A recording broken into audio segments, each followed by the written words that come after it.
Queridos, a reflexão na ceia hoje, estarei fazendo a exposição no livro de Atos Apóstolos, capítulo 2, do versículo 42 até o versículo 47.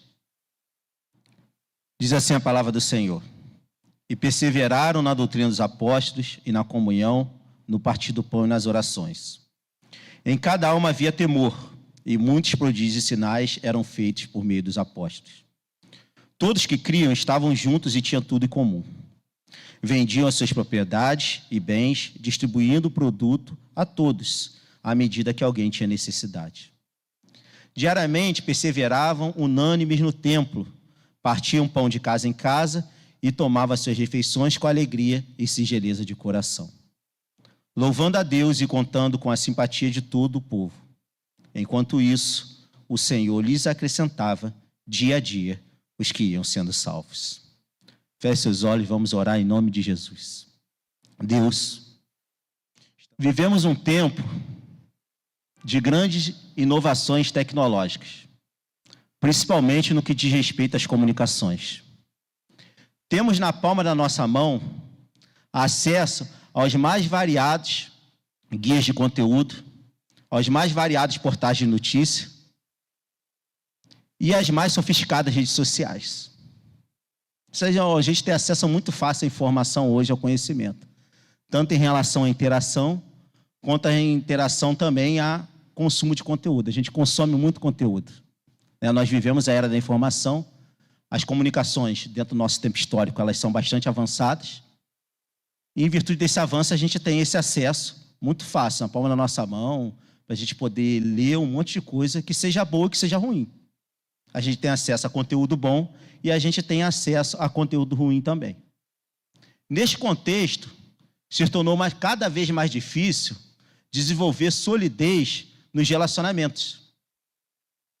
Porque a gente vive a nossa vida, o nosso dia a dia, nos lugares de convivência que a gente está atuando, e a gente percebe que as pessoas estão muito mais presas aos seus smartphones do que a própria interação social em si. Você vai num banco hoje, né? Hoje a gente nem vai em banco mais, né? Mas quando você, assim, você precisa ir no banco, excepcionalmente precisa ir no banco, você vai lá, chega na fila do banco, antes tinha aquela conversinha, né? O pessoal conversava pra caramba no banco, né? Agora a gente pega e fica o telefone aqui, ó. A gente não conversa mais.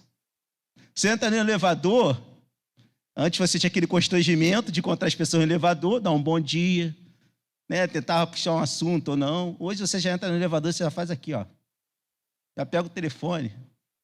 Então, nós aprendemos esse hábito, nós desenvolvemos esse costume de estar mais preso aos nossos smartphones, interagindo com os aplicativos do que com as pessoas que nos rodeiam. A gente faz isso naturalmente. Às vezes você vai pegar um transporte, um trem, um ônibus, se você sente segurança de poder ficar lá com o telefone, porque tem um negócio lá que também, às vezes, você não tem muita segurança também vai ficar não, né? Você tem a segurança, você vai lá, pega lá o teu telefone, pega o teu tablet, né, o Kindle, e fica lendo, fica estudando, fica lá vendo bobeira, enfim. E a gente acaba não interagindo com as pessoas que estão ao nosso redor. As relações, elas estão cada vez mais fluídas. As amizades também. Hoje a gente faz amizades e desfaz amizades, ou pseudo-amizades, na velocidade de um clique. A pessoa vai lá, clica, gostei, estou curtindo, estou seguindo. Aí clica de novo, deixei de curtir e deixei de seguir, ou seja, elimina a pessoa da nossa vida. É que um sociólogo muito renomado, muito conhecido, Zygmunt Bauman, vai chamar isso de modernidade líquida. A condição racional do ser humano hoje, o ser humano racionalmente, ele prefere não se envolver. Ao invés de nós nos envolvermos em relacionamento, a nossa sociedade, nós como seres humanos, se eu falo no contexto geral, nós temos a preferência de não nos envolvermos. Porém, a igreja do Senhor, a essência da igreja é a comunhão dos santos. Nós estamos reunidos aqui neste lugar como igreja para poder compartilhar da comunhão, adorando a Deus na pessoa de Jesus Cristo. É por isso que nós estamos aqui. para adorar a Deus, para viver em comunhão, para ter essa comunhão trabalhada pelo Senhor, para que a nossa comunhão seja fortalecida. E a gente viu aqui no texto uma igreja que vivia em comunhão, uma igreja que era cheia do Espírito Santo, uma igreja que foi impactada com a presença do Espírito Santo, uma igreja que foi moldada, forjada pelo Espírito Santo, uma igreja que pregava e 3.000 pessoas eram convertidas, uma igreja onde os membros dessa igreja passavam e as sombras dessas pessoas curavam, uma igreja onde havia sinais e prodígios em abundância, uma igreja onde as pessoas tinham as suas vidas totalmente transformadas. E a partir desta transformação, essas pessoas passavam a viver em comunhão. Então a gente aprende aqui, queridos, que diferentemente das dinâmicas sociais existentes na atualidade, que individualizam os indivíduos, tornando-os insensíveis e brutalizados, uma igreja cheia do Espírito Santo é qualificada pela comunhão. Se nós queremos ter uma igreja que seja cheia do Espírito Santo, e a gente percebe a atuação do Espírito Santo em nosso meio, a gente percebe o Espírito Santo inundando o nosso coração e promovendo mudanças, uma igreja cheia do Espírito Santo é qualificada na comunhão. Esse é o instrumento que o Espírito Santo resolveu escolher para poder qualificar a sua igreja. A minha expectativa hoje é que possamos, através da aprendizagem na palavra de Deus, adquirir conhecimento para termos a nossa comunhão qualificada, para que através dela o evangelho seja pregado e Deus glorificado. Então aqui, no comportamento desta igreja, a gente identifica alguns pontos, algumas características que essa igreja apresentava, que demonstrava que ela era cheia do Espírito Santo e que ela era qualificada. A primeira característica que a gente encontra aqui é a característica da aprendizagem, versículo 42. E perseveravam na doutrina dos apóstolos, na comunhão, no partir do pão e nas orações. Ele vai dizer que eles eram perseverantes na doutrina. Eles tinham vontade de aprender. Eles tinham costume de se reunirem para aprender sobre a palavra de Deus. Aquilo que os apóstolos pregavam, os entendimentos que os apóstolos tinham do Antigo Testamento e os entendimentos que os apóstolos tinham da pessoa de Cristo. Eles eram perseverantes, eles eram ávidos, eles tinham vontade, eles tinham prazer na aprendizagem. Perseveravam na doutrina dos apóstolos, no partir do pão, na comunhão e nas orações. Então você percebe que uma igreja cheia do Espírito Santo, ela precisa ter essas características. Ela precisa ter uma igreja que gosta de aprender, ela precisa ser uma igreja que gosta de aprender. Essa aprendizagem vai gerar nela a necessidade de ter comunhão com Cristo, o partir do pão. Essa comunhão com Cristo vai qualificá-la para que ela tenha comunhão com os irmãos. Então ela passa a viver em comunhão. E essa comunhão vai fazer com que nós tenhamos envolvimento emocional e espiritual uns com os outros. E através desse envolvimento a gente começa a se preocupar com os problemas, com as causas dos outros e assim atuarmos em oração. Então uma igreja que vivia em comunhão, vivia no partir do pão e orava um pelos outros. Irmãos, sinceramente, a gente ora por um monte de coisa. A gente coloca o nosso joelho no chão, a gente pede um monte de coisa para Deus. Mas a gente tem que fazer um esforçozinho para lembrar do irmão e orar pelo irmão. A gente ora muito pouco pelos irmãos. A gente ora mais pela gente do que pelos irmãos. E a gente percebe que na comunhão fazia parte do elemento daquela igreja as orações. As pessoas oravam uns pelos outros. E essa aprendizagem que qualifica essa igreja, porque essa igreja aqui ela é qualificada na aprendizagem. ela demonstra essa característica. Eles perseveravam na doutrina dos apóstolos. Essa aprendizagem faz com que eu e você, nós como igreja de hoje, adquiramos experiências que nos aprimorem dentro da perspectiva do discipulado. Porque a aprendizagem, ela se dá pelo discipulado. Por que nós fazemos esse esforço danado de colocar o discipulado no meio do culto, aqui? Por que a gente faz isso? Porque a gente entende que uma igreja cheia do Espírito Santo, uma igreja qualificada pelo Espírito Santo, é uma igreja que precisa aprender. Então os irmãos vêm com vontade de poder aprender, chegam aqui com entusiasmo de poder aprender, porque sabem que aquela aprendizagem está fazendo mudanças profundas na sua vida. Porque essa aprendizagem, ela faz com que nós tenhamos conhecimentos das bases da fé cristã. A gente aprende mais sobre as bases. Aí sabe o que a gente faz? A gente apura o nosso faro teológico. Sabia que eu e você, a gente tem faro teológico? Quando a gente está na aprendizagem, a gente apura o faro teológico. A gente tem o detector de heresia. Heresia detect. Diz assim, ó, pim, pim, pim, pim. Heresia detect. Heresia foi detectada. Por quê? Porque você está na aprendizagem. Então, esse conhecimento, ele qualifica o nosso discipulado. Ele qualifica a nossa vida. Ele faz com que eu e você, nós desenvolvamos virtudes espirituais. A gente começa a se tornar melhor. A gente se torna mais crente. A gente se aprofunda na comunhão. As virtudes espirituais são introjetadas no nosso coração. E esse conhecimento faz com que a gente atue para a formação de novas lideranças. Porque é na aprendizagem que as pessoas começam a se destacar.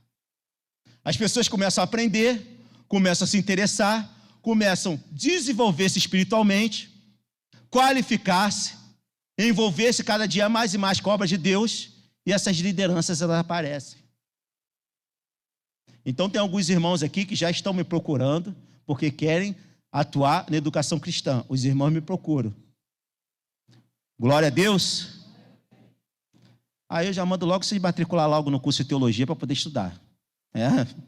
Já dou logo o link e falo assim, ó, tá aqui, ó, para você, os melhores professores do mercado, EAD. Tu não precisa nem sair de casa. Tu vai estudar, tu vai aprender, a gente vai sentar, a gente vai discutir e a gente vai crescer para a glória de Deus.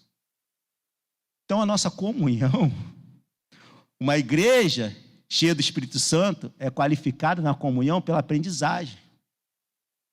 Porque esta aprendizagem faz com que nós venhamos a estudar e praticar a palavra de Deus. Porque a gente estuda a palavra de Deus e pratica a palavra de Deus, e assim a gente é fortalecido a comunhão. Então não existe outro caminho de eu e você sermos fortalecidos na comunhão, escolhermos andar juntos, escolhermos perseverar na doutrina dos apóstolos, no partir do pão, na comunhão, nas orações. Não existe outro caminho que não seja através da aprendizagem. Porque a gente precisa aprender na palavra de Deus e praticar a palavra de Deus. E qual é o resultado dessa aprendizagem? Está aqui no texto. O resultado dessa aprendizagem está aqui no texto, versículo 43. Vamos ler comigo, por favor. Em cada alma havia temor, e muitos prodígios e sinais eram feitos por meio dos apóstolos. Então isso gerava temor na comunidade. Fazia com que eles mantinham relações santas, puras e corretas com Deus e com sua igreja. Eles temiam a Deus. Eles temiam a presença de Deus. Aqueles que não faziam parte da comunidade viam as maravilhas que estavam acontecendo com aquela igreja e temiam também a Deus. Então, o meu desejo hoje, a minha oração hoje, é que a nossa comunhão seja tão qualificada que o Espírito Santo derrame das suas bênçãos abundantes sobre nós, para que aqueles que não são cristãos olhem para a nossa comunidade e temam a Deus e sejam atraídos por Deus para este lugar. Que a ação do Espírito Santo seja tão grande na nossa vida, a transformação que o Espírito Santo faça seja tão exorbitante no nosso meio, que aquele que não crê em Deus vai olhar assim e vai falar assim, rapaz, tem um negócio esquisito ali, tem um negócio diferente, está acontecendo coisas que a gente não consegue explicar. É Deus atuando na minha e na tua vida para poder salvar. É isso que acontecia com essa igreja. Em cada alma havia temor. Eles mantinham relações santas, puras e corretas diante de Deus e com a igreja. Pelo fato de eles temerem a Deus, eles tinham a sua comunhão, porque tem um caminho aí. Primeiro você aprende, depois você pratica, você é qualificado. Aí depois que você aprendeu, você qualificou, aí essa aprendizagem, a qualificação vai resultar em resultado melhor para a tua vida. E esse resultado melhor na tua vida vai gerar temor de Deus, de nós, e temor de Deus das outras pessoas que vão ver o Espírito Santo atuando. Cada alma havia temor, e muitos prodígios e sinais eram feitos por meio dos apóstolos. Sabe por quê? Quando o Espírito Santo ele age no meu e no teu coração, promovendo a aprendizagem necessária para que eu e você possamos corretamente nos voltar para Jesus e entender a sua mensagem de cruz, entender a sua mensagem de salvação, um intenso desejo é gerado no meu e no teu coração, para que eu e você aprendamos mais e mais e tenhamos os nossos relacionamentos aprofundados com o nosso Salvador. Nós estamos numa manhã de ceia. Nós viemos aqui para nos relacionar com Jesus. Nós viemos aqui para ter acesso direto ao Mestre, ao Senhor e Salvador das nossas vidas. Mas essa comunhão, ela é aprofundada a partir do momento que a gente conhece mais a Ele. E a gente conhece mais a Jesus aprendendo na palavra de Deus. É assim que a gente vai conhecer a Jesus. Então, uma igreja cheia do Espírito Santo é qualificada na comunhão através da aprendizagem. Segundo lugar, versículo 45. Vendiam as suas propriedades e bens, distribuindo o produto entre todos, à medida que alguém tinha necessidade. Então a gente aprende aqui que essa igreja, ela demonstrava-se ser cheia do Espírito Santo, porque ela é uma igreja que servia. Era uma igreja que pautava no serviço. Era uma igreja que primava pelo serviço de assistência aos santos. Vendia suas propriedades e bens, distribuindo o produto entre todos, à medida que alguém tinha necessidade. Ninguém era obrigado a dar nada. Ananias e Safira, eles foram fulminados, faziam parte dessa igreja aqui, eles estavam nesse meio aqui, tá? Eles foram fulminados, não foi porque eles deram o que eles deram, porque ninguém estava obrigando eles a fazer nada. Eles foram fulminados porque eles deram de malandragem. Eles usaram malandragem ali para poder dar a oferta, por isso eles foram fulminados. Ninguém era obrigado a fazer nada.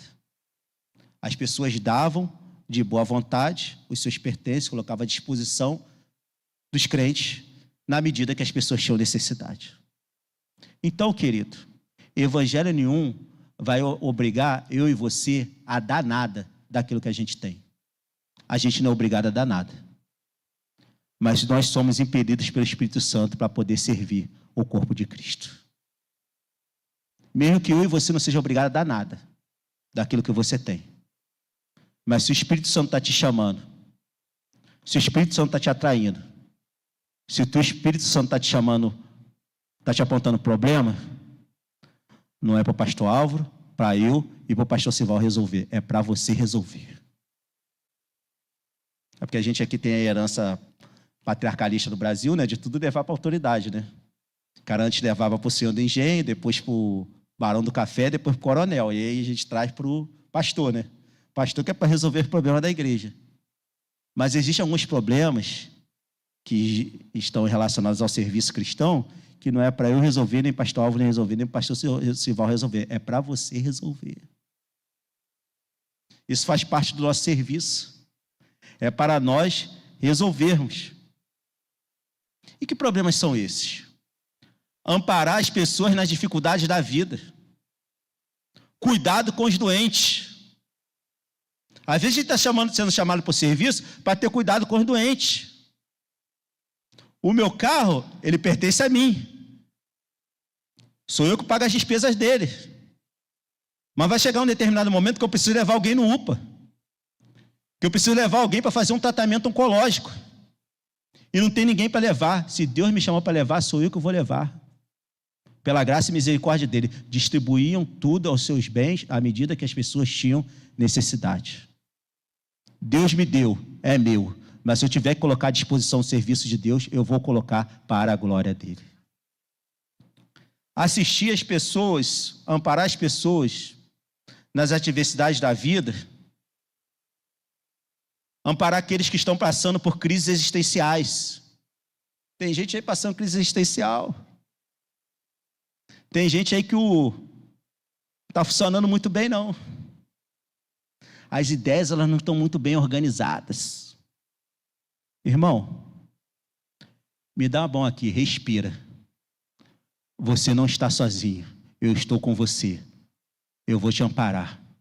Porque nós estamos juntos em comunhão e viveremos com Jesus eternamente em glória. Setembro Amarelo passou aí. Mês de prevenção ao suicídio. Na comunhão do corpo de Cristo, não existe lugar para suicídio. Porque eu e você, nós não estamos só. Em primeiro lugar, Jesus está conosco e a igreja está conosco. Não existe lugar para suicídio aqui não. Aqui não, gente. Aqui não. Porque nós estamos na comunhão do corpo. E onde o corpo de Cristo se reúne em comunhão, nós somos qualificados pela presença do Espírito Santo. Amparar as pessoas nas suas adversidades familiares. Tem gente que está com problema no casamento, tem gente que está com problema nos filhos. Eu costumo dizer, e está se tornando até um jargão, é a vida como ela é. Tem gente que está com problema no casamento, tem gente que está com problema com os filhos. Às vezes você não está com problema nenhum, mas você tem uma vida estruturada para servir de conselheiro e para servir de amigo, para que essa pessoa possa superar a dificuldade. Sabe por quê? Eu vou largar meu marido, porque o meu marido faz isso, faz aquilo outro. Aí você, como mulher de Deus, vai dizer assim, não vai largar não, porque o teu marido não é muito diferente do meu não, tá? A gente é tudo parecido. Não é muito diferente do meu, não. Mas você está junto comigo. Porque eu passei por essa situação e eu adquiri experiência para poder confortar você nesse momento de dificuldade. E ter a condição de amparar as pessoas nas suas necessidades elementares, nas suas necessidades materiais, nas suas necessidades financeiras. Vendiam tudo, vendia suas propriedades e bens, distribuindo o produto entre todos, à medida que alguém tinha necessidade. O que isso provoca em nós? Faz com que eu e você assista as pessoas dentro das nossas possibilidades de acordo com as necessidades. Gente, é do jeito que a gente pode. É dentro da nossa possibilidade. E de acordo com as necessidades. Às vezes a pessoa não está precisando. Às vezes você não pode dar. Então a pessoa não está precisando, você não vai dar. Mas se você pode dar e a pessoa está precisando, nós como corpo de Cristo, nós somos chamados por Deus e qualificados para que através desta comunhão a gente possa assistir o nosso irmão. Essa é a nossa vocação, esse é o nosso chamado. Nós não fomos chamados para viver em comunhão com o corpo, simplesmente para vir aqui e para receber a bênção de Deus. Mas nós fomos chamados para receber a bênção de Deus e fluir esta bênção de Deus na vida dos outros. Foi para isso que a gente foi chamado. Versículo 46. Diariamente perseveravam unânimes no templo. Partiam o pão de casa em casa, tomando as suas refeições com alegria e inteireza de coração. Então, é servir o corpo de Cristo com generosidade e acolhimento. É ter generosidade nas ações que a gente faz para servir ao corpo de Cristo com acolhimento. Sabe por quê? Porque Jesus, Ele é o nosso servo sofredor, que morreu por nós, para que eu e você pudéssemos servir o corpo de Cristo integralmente. Sabe por quê, irmãos? Jesus serve a gente pela metade? A salvação que Jesus fez na minha vida e na tua vida foi uma salvação pela metade? Foi uma salvação completa, certo? Então, pela graça e misericórdia de Deus, Ele exige de mim e de você uma postura para que a gente possa servir o corpo de Cristo integralmente. Uma postura para poder estar diante de Deus e falar assim: eis-me aqui, Senhor, eu não sei nem como é que o Senhor vai me usar, eu não sei nem se isso vai doer em mim, mas eis-me aqui, Senhor, porque eu sei que o Senhor irá me qualificar para a boa obra. Porque uma igreja cheia do Espírito Santo, ela é qualificada na comunhão através do serviço. Versículo 46. Diariamente perseveravam unânimes no templo, partiam o pão de casa em casa e tomavam as suas refeições com alegria e inteireza de coração. Então a gente percebe aqui que, em terceiro lugar, uma igreja que demonstra que é cheia do Espírito Santo, ela expressa testemunho. Porque diariamente eles perseveravam unânimes no templo. Eles tinham uma prática de adoração pública, porque eles perseveravam unânimes no templo. Eles adoravam a Deus publicamente, mas eles também partiam o pão de casa em casa. Eles tinham uma prática de adoração privada. Então eles adoravam tanto a Deus nos espaços públicos quanto nos espaços privados. Então eles expressavam testemunho em todos os lugares que eles andavam. Em todos os lugares que eles andavam, eles tinham uma postura de adoração onde o testemunho era enfatizado. E esse testemunho se dava como? Com alegria e singeleza de coração. Eles viviam uma vida de louvor a Deus com extremo prazer, simplicidade e reverência. Irmãos, o evangelho é simples. É a gente com as nossas maluquices que complica. O evangelho é muito simples. Alegria, singeleza e simplicidade.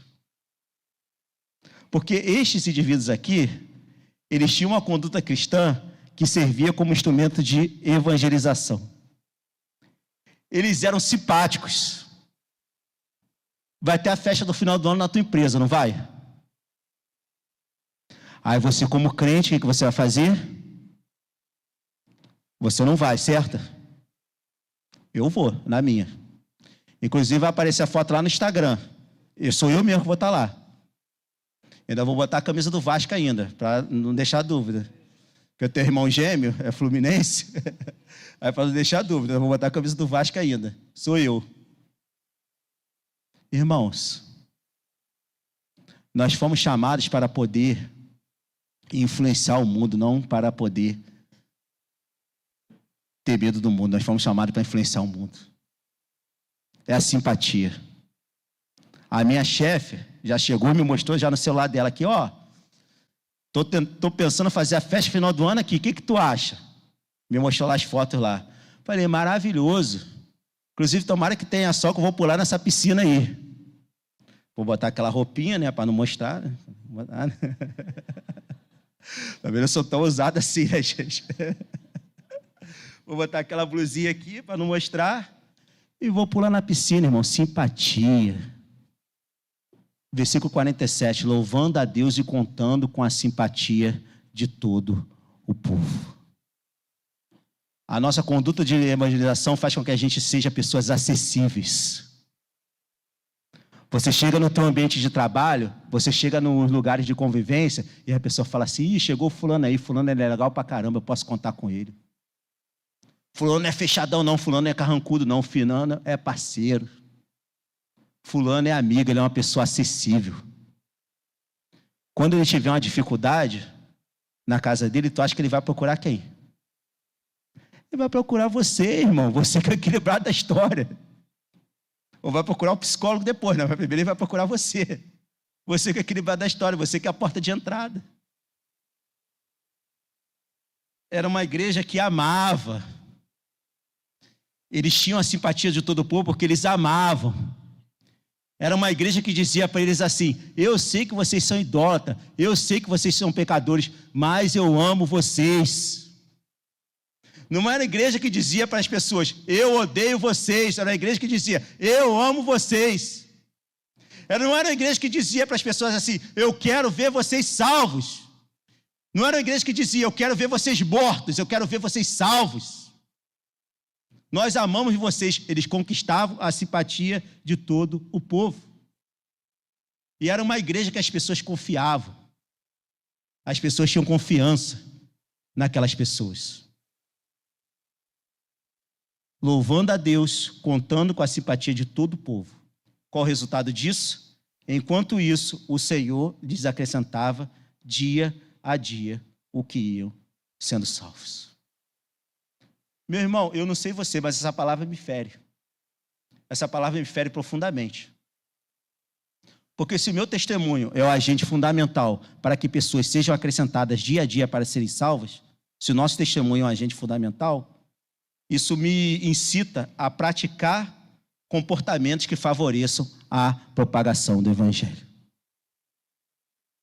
Meu irmão, o nosso colega de trabalho precisa olhar para mim e para você e ter vontade de ir na igreja.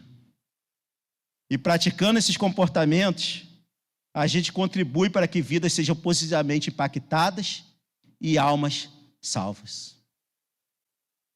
Vidas impactadas pela nossa comunhão.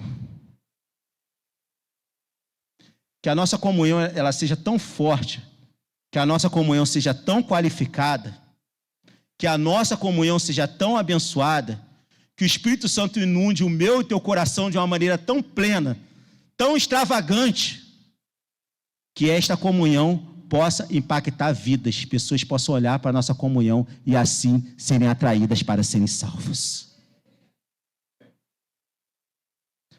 Que a pessoa possa entrar nesse lugar e encontrar um lugar de refúgio. Porque o médico dos médicos está aqui. Aqui é um hospital de doente. Está com problema? Vem para cá, porque o resolvedor de problemas está aqui para poder transformar a vida completamente para a glória dele. Aqui é lugar de resolver problema. Aqui é lugar de salvação. Aqui é lugar de novidade de vida. Mas isto só será possível a partir do momento que a nossa comunhão se tornar qualificada e cheia da presença do Espírito Santo. Então eu convido a você gentilmente, nesta manhã, a participar da comunhão junto comigo. Que nós possamos participar dessa comunhão, celebrando o autor e salvador da nossa vida. E que essa unção que nós estaremos recebendo aqui venha reverberar por toda a comunidade, fortalecendo os nossos laços. Para que eu e você, a gente possa contar um com o outro, incircunstancialmente.